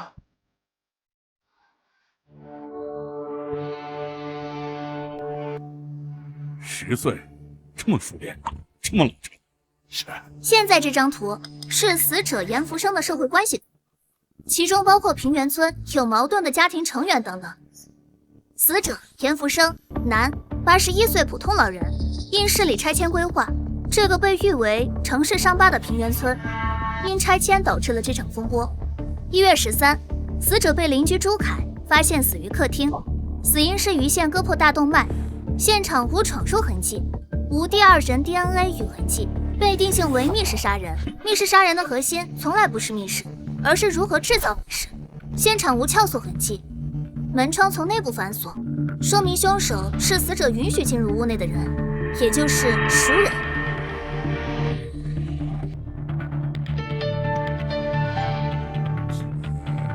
你说的熟人是他那两个要分拆迁款的女儿，还是那个要分财产的老伴儿？您说的这几类人都有动机，但都没有无法替代的作案条件。严福生的两个女儿虽然常吵架，但案发时一个在外地出差，一个在家带孩子，有明确不在场证明。周丽娟当天在超市上班，考勤记录完整。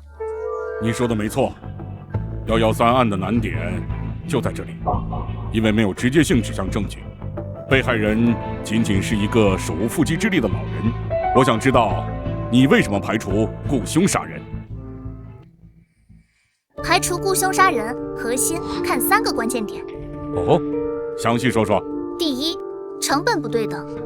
拆迁款虽多，但雇凶需要支付高额报酬，还得承担暴露风险。凶手完全有更稳妥的方式争夺财产，没必要铤而走险。有点道理，继续说。第二，作案手法不符。雇凶杀人多追求快速脱身，不会用鱼线割喉这种需要近距离操作，还得清理现场的复杂方式。胡说八道！你闭嘴！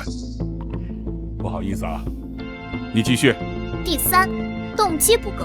如果是雇凶，凶手只需确保严福生死，没必要刻意制造密室，这反而多此一举，不符合雇凶的核心诉求。所以我重新梳理了现有线索，可以确定是熟人作案。严福生不算什么好人，甚至算得上坏。年轻时酗酒、赌博、斗殴，资料中有不少的案底。资料记载，严福生43岁时，妻子带着2个女儿离开；78岁时，原配去世。严福生突然想起还有2个女儿，开始主动联系，今天给点零花钱，明天送点生活用品，关系才勉强缓和。但这种缓和更像是严福生晚年孤独的补偿式表演，而非真心弥补。大女儿孙诗雅33岁，严福生死前定居开平市，和丈夫于志伟经营了一家小厂子，有个女儿3岁。二女儿孙雪琴已婚，31岁，定居开平市，普通上班族。我直接说我怀疑他们的原因吧。哎，别有牵强，小姑娘，这是刑侦，不是小孩过家家。严福生死后，拆迁工作继续，这笔钱自然让2个女儿平分了。那事实上，如果这2个女儿什么都不做，也同样会得到这笔钱，所以他们没有杀人的理由，并且他们有充分的不在场证据。你不知道打断别人说话是很不礼貌的事情吗？没错，这就是你们办案的思路。因为在你们看来，死者2个女儿的嫌疑甚至不如周丽娟大，因为周丽娟想要这笔钱，为她的儿子买婚房、买车、付彩礼等等。可是重点是，死者和周丽娟并不是夫妻，自然得不到这笔钱。严福生81岁，周丽娟75岁，年纪大了，找个老伴是人之常情。但在钱的这个问题上，2人曾多次爆发争吵。无论是村民，亦或是周丽娟和她儿子，口供中都证实这一点。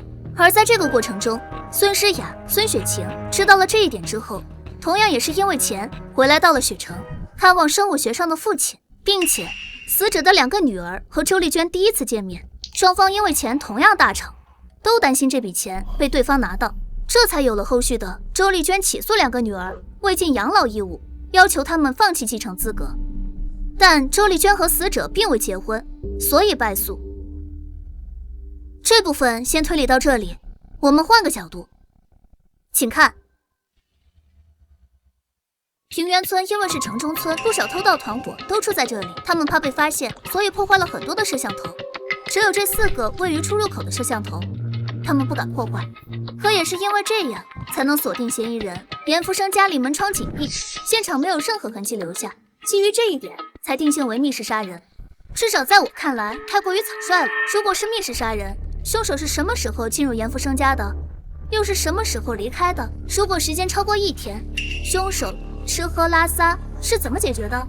大家看这，塑钢窗的气密胶条老化严重，边缘还有磨损痕迹。正常上锁的窗户，气密胶条完全贴合窗框。现场的勘查照片里，胶条有轻微翘起。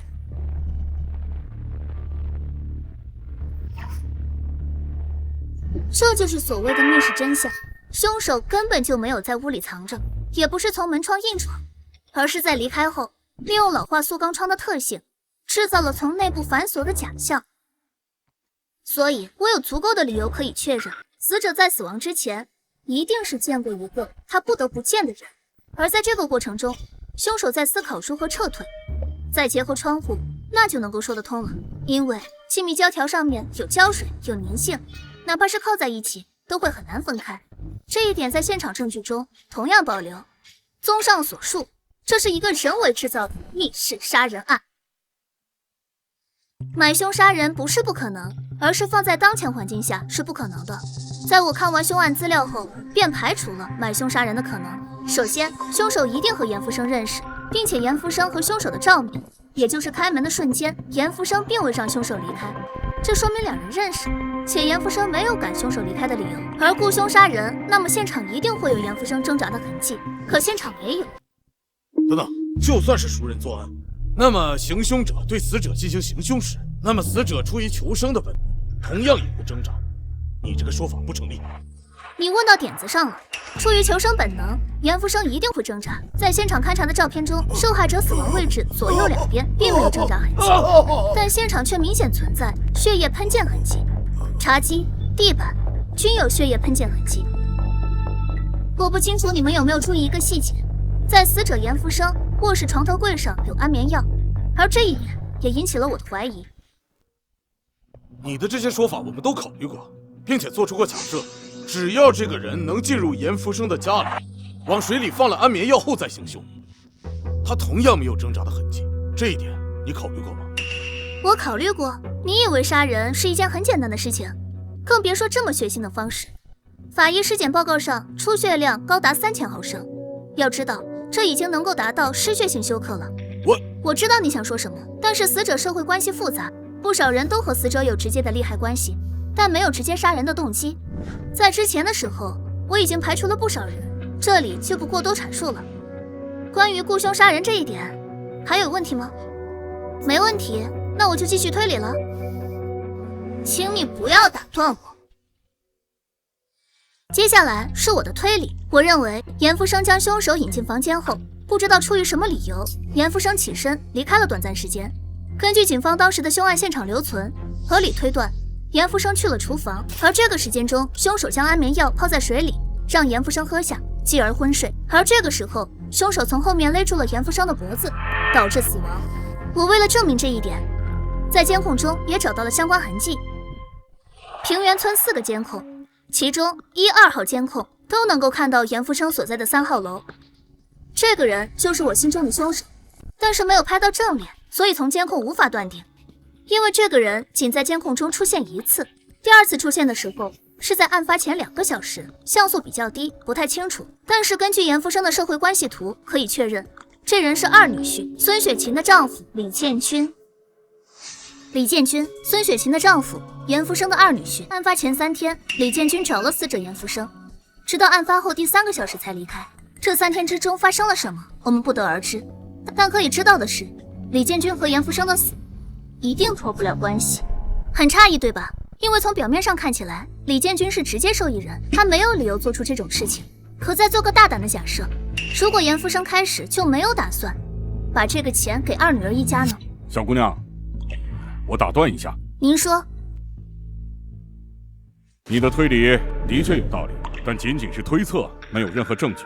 你的推理只能说明李建军和严福生的死有关，不能证明李建军就是凶手。你认为他是凶手，太草率了吧？没错，这个结论的确草率，并不能证明李建军就是凶手。但是什么？根据捕中侦查，李建军抵达雪城之后，并没有第一时间去找严福生，而是去了本市最大的渔具市场。补充侦查中，他在渔具市场消费了一笔，这是他的流水图。1月11日13点45，木塘渔具消费42元。我们对老板进行了询问，根据他的记忆，那天因为老板中午钓鱼回来晚，1点30才开始做饭，刚坐下准备吃饭，李建军就来了，点名要鱼线，可所有的鱼线都不满意。最后，他还是在仓库找到了一根去年的鱼线。这个品牌叫达瓦，是国际1线品牌。去年北方因为这个系列的鱼线杀人案，所以全部召回了，并且渔具店老板记得很清楚，他最后没有满意的，所以直接问有没有达瓦。老板这才想起来仓库还有一根。根据老板所说，那天就他一个奇葩，再加3天之后本市出现密室杀人案，听说鱼线是凶器之后，他就更加不敢说这件事了。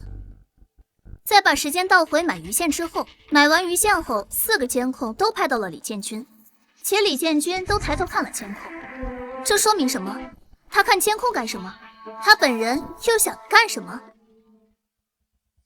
这4个抬头看监控的图，说明李建军在踩点。第1个监控，李建军明显抬头看监控，而其他3张图中，则是有意无意的打量监控。平原村是城中村，这里的治安一直都是问题。人员太杂太多，以至于在这么庞大且复杂的信息流中，分析信息很困难。在前期的调查中，没人注意过这些问题，可我注意到了，并将所有的信息整合归拢，这才是我推理的事实依据。试想一下，普通人在路过监控的时候，会专门的停下来观察监控吗？正常人绝对不会观察什么地方有监控，监控拍摄的地方。最重要的是，李建军是在案发前2个小时后离开的。案发前2个小时可以说是黄金破案时间，因为在这个时间节点中，现场证据保存最完好，而这一时效性证据也是存在的，比如亲密胶条。推理到这一步，我几乎可以断定李建军就是凶手。打断一下啊！你看，根据档案和初步调查报告以及李建军的口供所述，1月18日，李建军的确从开平市来到了雪城，但仅仅也是和老丈人严福生商量，能不能多分给他们50万？但吵过之后不欢而散。那么这条鱼线呢，也是李建军得知老丈人喜欢钓鱼，才买来送给他的。那另外，从邻居以及村民的口述中明确的指出了，这个严福生的脾气不是特别好，就是特别喜欢什么呢？女人和钓鱼。那么当然，严福生他也是有案底的，基本上都是嫖娼，所以这条鱼线的出现也是合情合理的。另外，根据李建军的口供指出，吵架后他就乘坐飞机离开了雪城。那这一点，开平警方走访调查可以证实。你排除了雇凶杀人，又把李建军列为头号嫌疑人，但李建军偏偏有不在场的证据。那这一点你怎么解释？李建军的确有不在场的证据，我还没有说到这儿呢，你不要再打断我了好吗？真的很烦人啊！在我将李建军列为头号嫌疑人之后，补充侦查便针对李建军进行调查，其中发现一个很有意思的点。在严福生死后，关于遗产分割，最终是大女儿孙诗雅和二女儿孙雪琴的手里。其中，孙诗雅分到了300万，而孙雪琴仅分到200万。在补充侦查中，发现自遗产分割后，大女儿和二女儿因为钱闹翻了，而闹翻的原因，在补充侦查中，孙诗雅的口供中交代，李建军在外赌博，并且家暴孙雪琴。依据这一点，我们调取了孙诗雅、李建军夫妻的银行账户，其中发现去年的11月初、12月末、1月初，分别向借贷公司、私人账户、赌场分别转账15万、5万、30万等数额。这80万的大额转账，经过调查，是孙诗雅夫妇卖掉了在开平市唯一房产，从记录上看用于还债，仅剩的30万被李建军转给于志伟。于志伟，男，37岁，孙诗雅的丈夫。于志伟、李建军，没错。经过更深入的调查发现，李建军的赌博实际上就是于志伟教唆的。因为于志伟的厂子有能力还款，所以一直掩盖得很好，直到去年年底，厂子效益不好，而他欠的钱也还不上了，从此开始利滚利。事实上，这2个人并未被警方列入嫌疑人名单，因为他们本身就是明面上的直接受益人。在此基础上，当初的专案组在这个原因之下并未深入调查，自然也就没有掌握这些情况。实际上，这就是一个因钱杀人的案子，可某些人却列为可笑的密室杀人。奇怪的是，在他们拿到这笔钱后，短短的1个月之内，4个人的账户上加起来不超过10万，并且于志伟的厂子易主。那么问题来了，为什么？严福生的拆迁款高达500万，哪怕是平分也有250万，这么一大笔钱，在1个月内花光，这本身就是有问题的，更别说2家本来就还有存款。所以，我们调查了2家的消费情况，可以明确，除于志伟、李建军之外，孙家姐妹的年收入10万，消费不超过6万，那凭什么在获得这么一大笔钱后，短短1个月内就陷入了财政危机呢？这个问题先放一放，先说李建军。李建军已经介绍过了，他是凶手，那就直接说最核心的问题。李建军为什么要杀他的老丈人？刑事案件中，因果从来不会倒置，必定是因为什么才去干什么，导致什么样的结果。那么在本案中，李建军的因是什么？这就是杀人动机。李建军35岁，开平市乡下人，大学期间便认识了妻子孙雪晴，大学毕业便结婚了。孙雪晴在李家的地位不高，因为没娘家，就连他们的婚房都是在5年前购置的。孙诗雅、孙雪晴是姐妹，所以2家关系很好。直到2年前，李建军厂子突然陷入了一场财务危机，李建军找孙雪晴一家借钱，也是从这时候开始，李建军便陷入了赌博陷阱。通过于志伟，李建军便很快迷上了这种感觉，开始还赢了不少。可赌博的套路，你们作为警察也清楚，越赌越输，越输越赌，直到他开始找赌场借钱。案件还原到这个地步，我相信杀人动机已经非常明显了。在专案组当初被自己误导后，没人去调查他们的财务状况以及生活状况，这也就导致本应该很简单的案子，最后硬生生办成了密室杀人。虽然拖了这么久，但案件真相还是被还原了。补充侦查中，也就是在1年前，已经债台高筑的于志伟和李建军萌生了一个想法。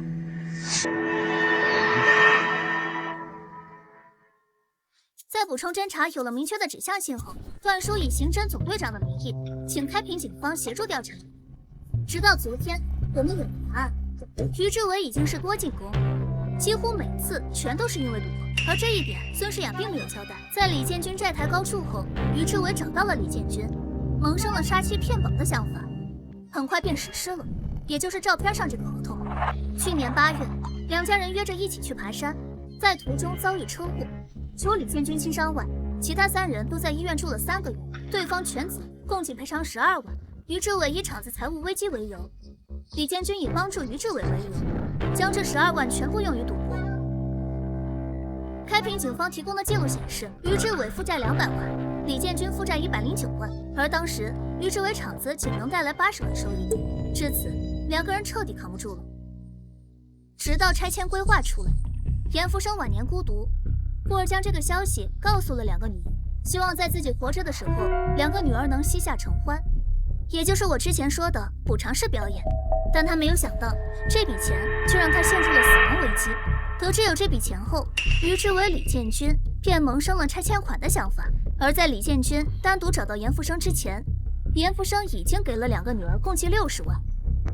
1月11日，单独给了李建军20万后，这20万便汇入了某个借贷公司。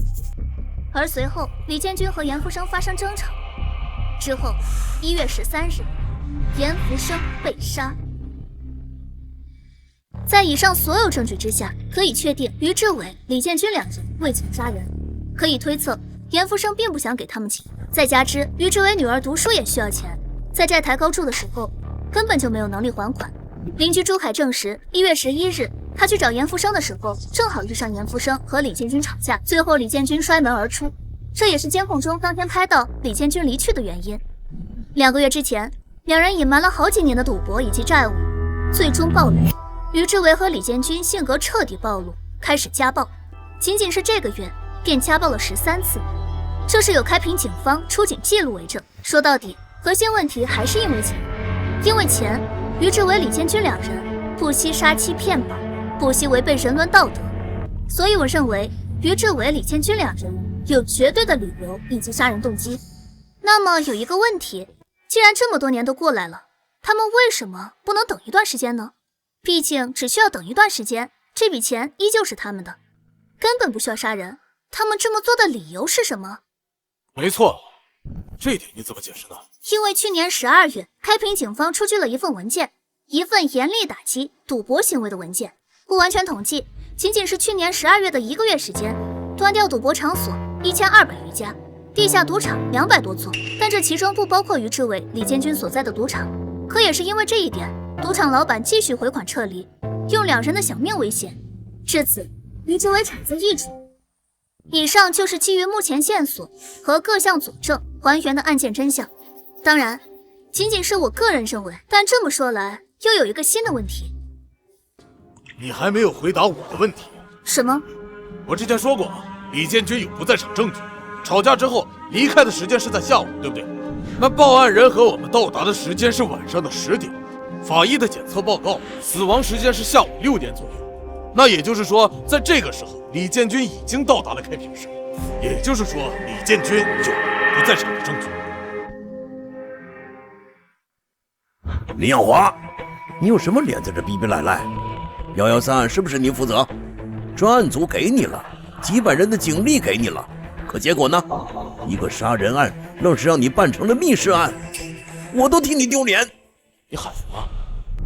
你吵什么？案情分析会不允许提问题了吗？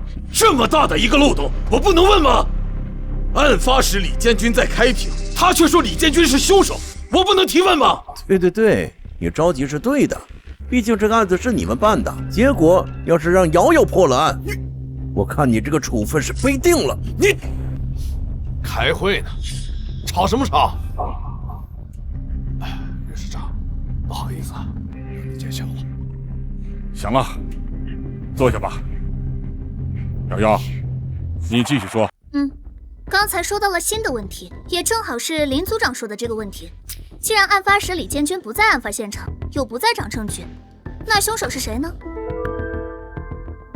既然林组长说着急，我就直接说了，凶手就是李建军，这一点毋庸置疑。案发时都不在现场，他怎么杀？有延迟啊！就是，人在开平市，这怎么能杀人？这个问题困扰了我1天之久，我一直想不明白这一点，直到后来，我终于确定凶手的确是李建军。你认识这个人吗？于志伟，没错，因为一直杀人的是李建军，以至于你们一直都忽略了李志。这张照片不是近期的，而是10年前的照片。这张照片来自哈曼大学，而这张照片是机械化专业的毕业照。左边3排第3人，最后1排中间的人，分别是于志伟和李建军，这代表着他们在大学时期是认识的，2人是大学同学，并且在大学后，2人娶了姐姐妹妹。这世界上真有这么巧的事情吗？这世界上从来就没有这么巧的事情，所以我调查了2人，从大学时期到现在的所有档案，发现一个令人震惊的事实，那就是李建军、于志伟2人在大学时期便已经深陷赌博，而当时姐姐李诗雅正值离婚之际，而她的丈夫是如今的开平首富，当时离婚后便获得了这家工厂。巧合的是，当时2人正在这家工厂上班，机缘巧合之下，2人认识了李诗雅，并且在短短的1个月内，于志伟和孙诗雅就在一起了。第3个月就结婚了。婚后，李诗雅将工厂交给了于志伟打理，这就有了我们知道的这家工厂实际老板是于志伟。而所有的信息汇总之后，我得出一个结论，是于志伟让李建军故意制造的不在场证据。不在场证据这的确重要，可如果这份不在场证据只是伪造的呢？神证的伪证据若是也有假，那这2位从目前来看，是不是就能基本上就确定为凶手了？对于于志伟、李建军而言，因为债台高筑，所以没有办法，必须得想办法还钱，否则那些人就会要了他们的命。毕竟他们下面的那些人是真的不要命的，他们也得为自己考虑，一边是自己的小命，一边是一个不确定什么时候给钱的拆迁款。你猜猜他们怎么选？人在本能的求生欲之下，能干出什么事情都不例外，这是人的求生本能。鉴于他们极其混乱且糟糕的财务状况之下，急需一笔钱。就在这时候，拆迁款500万就出现在他们的眼中了。在意外死亡保险的失败案例之下，他们绝对不允许自己再失败了，因为再失败，他们的小命就没了。2人又是高材生，又是机械化专业的，如果当时你们顺着这条线查，早就破案了。当初专案组的调查报告显示，李建军在案发时的确是在飞机上，这的确是不在场证据。可如果是我说的那样，如果这份不在场本身就是伪造的呢？再换个说法，这就是于志伟和李建军要的结果。因为有了不在场证明，所以你们终止调查，殊不知这才是他们想要的结果。我知道你们有人在想，当时会不会是身份互换呢？但我可以明确一点，不可能。而且我已经找到了他们杀人的证据。哦，你找到了？我找到了。我在想，如果我是凶手，那我应该怎么做才能够在我上飞机的同时完成这场杀人呢？当我有了这个思绪之后，事情其实就很清晰了。请看图，图片上看的不是很清晰，因为鱼线太细，以至于证据这一方面需要现场提取。不过不重要，补充侦查进行了针对性侦查。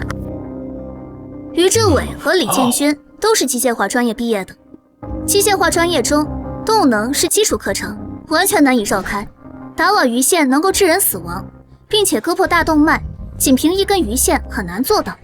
可如果这根鱼线的速度达到40码左右，完全能够瞬间割破喉咙，完成瞬杀。这就需要将动能化作速度。巧了，在他们的学科中，正好动能是基础专业课程，他们绕不开。且这门学科在他们大学中，2人的成绩都很好。补充侦查中，我们并没有拿到当时的酒店监控记录，不过似乎也不重要。被我们一直忽视的于志伟，他可不是什么都没干。如果他什么都没干，由李建军完成杀人，那李建军也不会同意啊。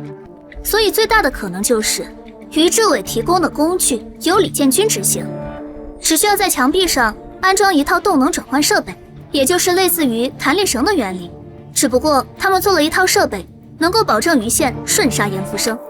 最后，鱼线在完成杀人后，根据他们之前设定好的，鱼线顺着窗户落在地上，一条鱼线在地上，不会有人在意，甚至有人在踩上之后和地面摩擦，就将于先生的血给磨没了。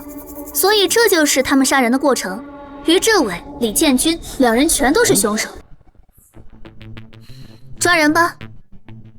哦，哎呀，哈哈，厉害，厉害呀！啊，我为我刚才看不起你道歉，真是个天才呀！哈哈哈哈哈！太棒了！还有个事，哼哼，两人毕业于机械化专业，接受过高等教育，并且这个案子中直接性证据不多，审讯难度很大。我建议先审李建军，这人心思缜密，但从资料上看胆子不算很大。毕竟不敢直接杀人。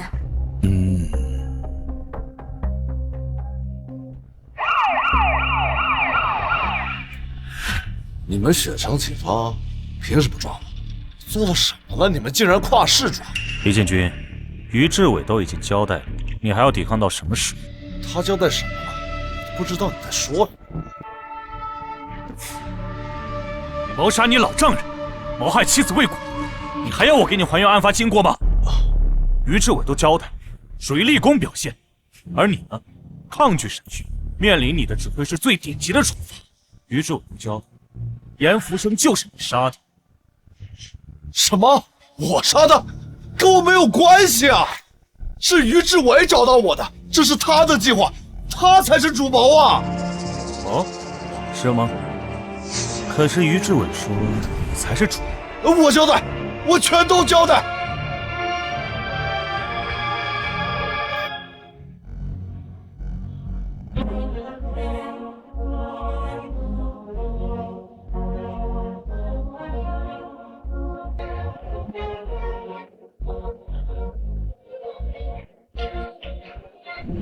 这丫头可真是厉害，连着破了3个大案，就是将来一定是一个厉害的女神探。好可爱呀，我们的小神探。拿着，我女儿真棒，还是当好人